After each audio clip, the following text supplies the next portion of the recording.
Hello, Temple Beth. It's so good to see you, if you call this seeing each other. Hope you're doing well. And today's discussion is going to be a tutorial on how to conduct your own Seder.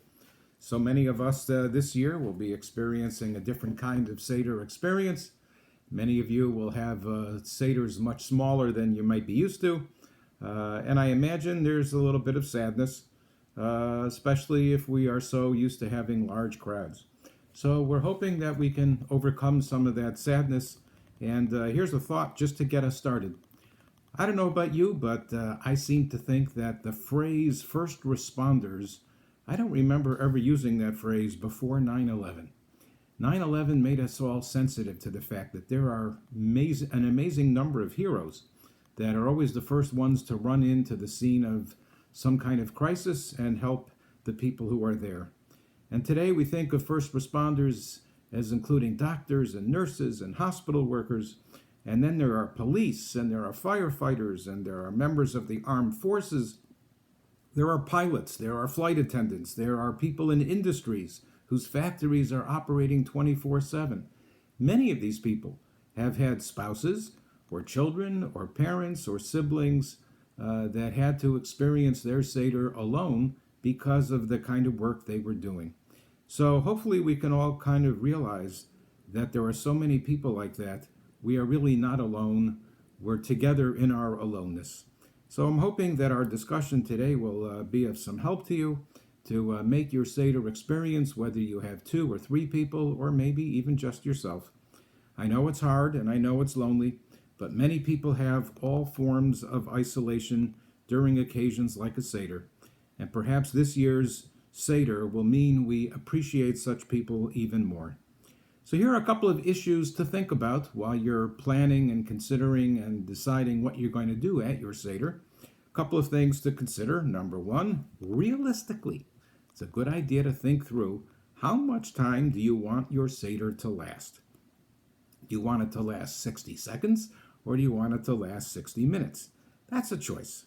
And that may determine how many sections of the Haggadah you'll get through. That's number one. Number two, consider the fact that you have 2 Sedorim, 2 Seders, 2 nights in a row to have a Seder. So that means you don't really have to necessarily do the entire Haggadah both times. You can kind of pick and choose and be a bit selective. And thirdly, to remember that if your Hebrew is a little not quite there, there's nothing wrong with using the English text. That's why many of the Haggadot come with English translations. Don't be afraid to use it. Now, there are hundreds of Haggadahs to choose from. The one we're using today is the one from Publix. The great chief rabbis of Publix got together and put this Haggadah together. It's plain, it's simple, and that's why we're using it. And there are copies available if anybody wants to use one near the entrance to the sanctuary. You can drive into the overhang, climb up the steps or the ramp, and go to the wooden doors that take you to the sanctuary, and you'll find a box there with a quantity of these Haggadot. So they're all there for you. So I'm going to be referring to certain passages and pages in this Haggadah, but of course you're free to use whatever one you want. Let's start with some organizational logistical things that you may want to consider. Your Seder plate. The first thing I want to remind everyone, this is a hard year for everyone. So don't go crazy. Take a few liberties. Everybody is entitled. You don't have a shank bone, so this year you can use a chicken wing. You didn't have a chance to get to the store and find an actual horseradish root?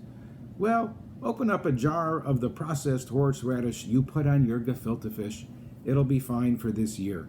We all have a right to have Rahmanas on ourselves, have it on yourself, and have it on each other.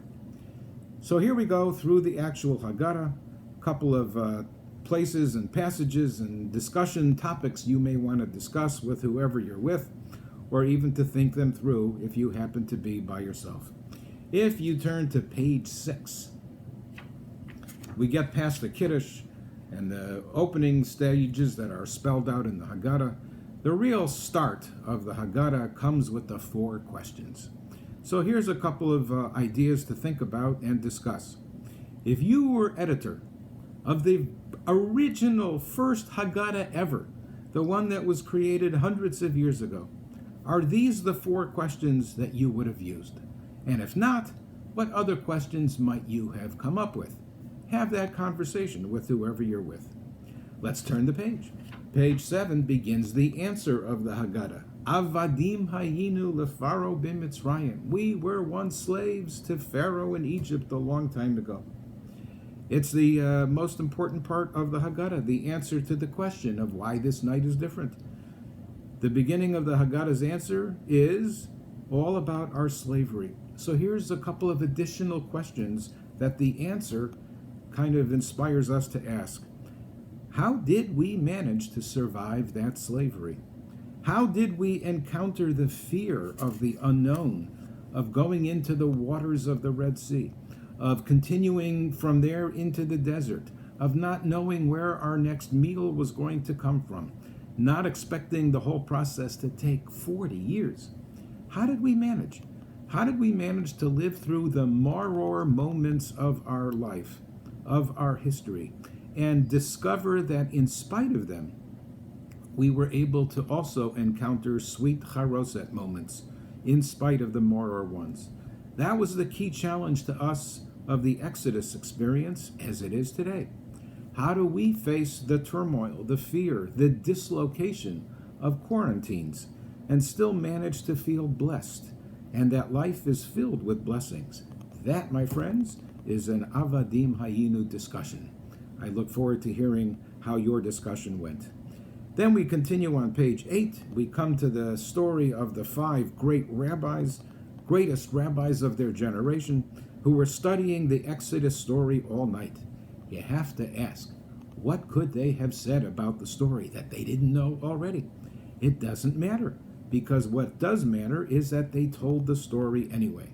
And therefore, the lesson for us is that it doesn't matter how many times you or I have sat through a Seder, we still need to tell and retell the story. Why? Because even though they're the same words, year after year after year, the story is different, because we are different every single year. We change. You are a different person than you were 10 years ago, or even 50 years ago. So that's why it's important to tell the story, even if we already know how it turns out.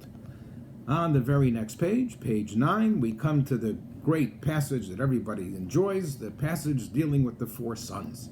Now, the fact that they're called sons does not mean, of course, that they couldn't possibly have included daughters, and so we'll call them the 4 children. If you have a few different kinds of Haggadot in your home, I suggest you go over to them right now, take them out, put them on your table, and open up to the page that describes the 4 children. And look at how they are illustrated. And you will probably see a great variety of artistic styles from one Haggadah to another. Our Publix Haggadah, for example, if you look at the picture of the 4 sons, they all look to me like they're probably kids around the same age, which means this artist assumed the 4 sons were 4 different personality types. The one who was unable to ask, the one who was simple, the one who was kind of rebellious, and the 4th one, of course, who's the wise one, the scholar. But if you looked at another Haggadah, you might see a very different rendition of the 4 sons. You might see 4 people of different ages, implying that at different stages in our life, we achieve different capabilities, and that impacts on whether we're a she'eino yodea l'shoel, one who doesn't know how to ask, or the simple, or the evil, wicked, rebellious, use the word you want, or the wise and scholarly. Still other artistic renditions will portray the 4 sons as 4 people of the same age, but maybe they're dressed differently, maybe the look on their face is different, and that implies that that artist thought of the 4 sons as not 4 separate people, but 4 moods or characteristics that every one of us has in the course of our lives, depending on what's going on around us. So that makes the discussion of the 4 sons a little bit more interesting based on the artistic interpretations given to them. Now let's take a quick look at page 11. And if you look at the next to last paragraph, That's one of the important ones. V'hi she'amda lavotenu v'lanu, which goes on to say, Ela shebchol dor vador omdim aleinu lechalotenu. This is a very difficult statement to make, to listen to, and to hear. It says that in every generation, someone always seems to rise up against us. What a sad story to have to tell, but it's true. Why does it seem that in every generation, someone rises up who hates us? Why is that? We need to spend a little bit of time thinking about that and seeing if we have any answers. And then, of course, at the same time, to consider, what can we do about it? There are many wonderful organizations whose sole purpose is to fight anti-Semitism. Maybe this is a good time in honor of Passover to give them some extra support. Now let's skip a few pages. We're not going to do all of them, of course. Let's go to page 19. And there you're going to find what I believe this year is probably going to be the least favorite part of the whole Haggadah. Is when we talk about the 10 plagues. Because we're all thinking of the 11th plague, the coronavirus. So it's inevitable that it will be part of every Seder's conversation. But I want to suggest yet another way of looking at the 10 plagues. If you read them, the blood, the frogs, etc., one of the questions you can ask is, where do they all come from? And when you ask that question, you realize that some of them came from the water, some of them came from the sky, some of them came from the earth. And that's it. Those are the only three possibilities of these 10 plagues that are in the pages of the Haggadah. And I think it would be worth considering that whole concept. What does that mean? What is it teaching us? What do we read between the lines? And I would suggest that the point is to show the devastation that we all do to our precious environment, the water we drink, the earth into which we shove so much waste, and the air that we breathe. And if we think of the environmental situation, we realize that they're not always necessarily punishments, but they are results and consequences of our own behavior. So that's yet another thought to consider when coming to the 10 plagues section. Page 21, next page. Die, Dayenu, die, Dayenu. That's always everybody's favorite song to sing, but it's an interesting song when you really think what it says. It says, if I had this but didn't have that, it would have been enough. When you realize the things that you say would have been enough without it, truth is, it'd be pretty hard for Jews to be where they are and who they are without some of those things. Could we be a Jewish people without the Shabbat? Could we be the Jewish people without Torah? Could we be the Jewish people without Eretz Yisrael, the land of Israel? I would be suspicious if we could. So Dayenu is really, I think, a question mark more than an exclamation point. But here's another suggestion for you to consider when you get to that point of the Seder. And that is to take a look around your home and think about what is there that you have enough of and what is there that is just taking up space. Your Dayenu moment might inspire you to use the quarantine time to give away some of your stuff and enjoy the additional space that you will then have. Or maybe you'll find a new hobby or interest and you'll fill the empty space with new stuff. Go ahead, it's your home. You have the right to do that. Let's flip now to page 25, and we come to what probably is considered the key moment in the storytelling of the story of Passover, when we come to the 3 paragraphs that describe the Pesach, the Matzah, the Maror. 3 short little paragraphs that describe, talk about, explain, and give the biblical origins of these 3 cornerstones and foundation stones of the whole Seder experience. Definitely read this section and ask yourself or your guests, what habits can you consider passing over this year? What unpleasant people can you maybe avoid? What practices have you passed over that maybe you should consider embracing? So those are all different questions that can come out of this key part of the Haggadah experience. Well, I got a secret to tell you. It's getting close to be time to eat, which is good. So we have to make sure nothing is burning and everything is ready. So take a moment, go to the kitchen, check it out, make sure you're all ready to go. Come back and let's do the final preparations before dinner.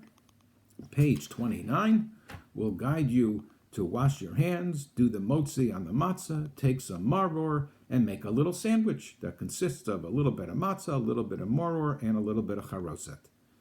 And then you're ready for your delicious dinner. Enjoy.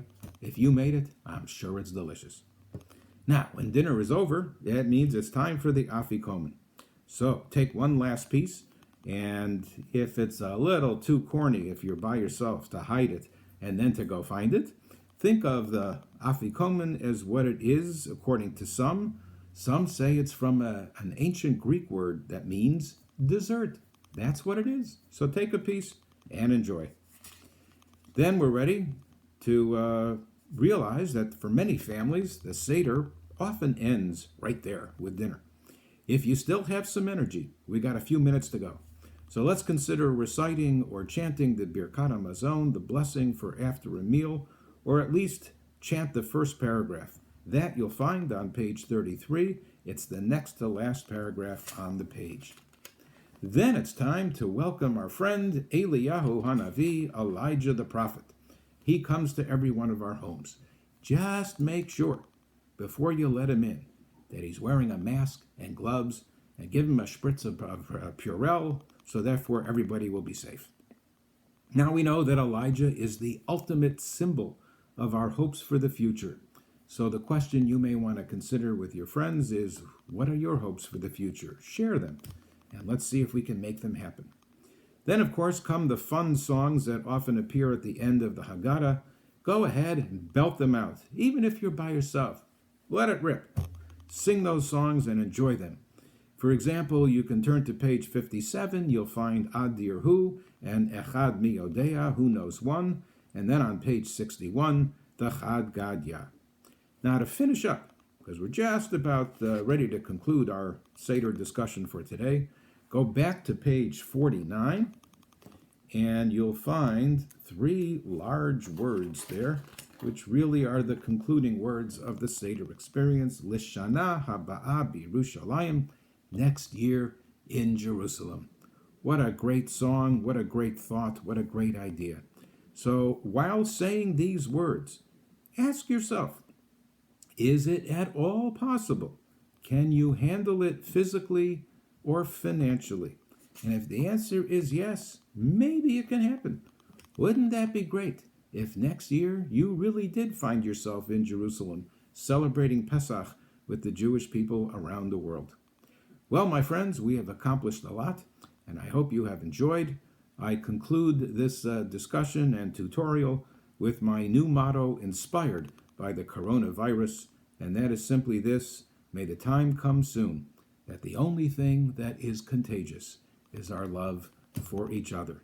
Enjoy your Seders, count your blessings, and have a wonderful Chag Sameach.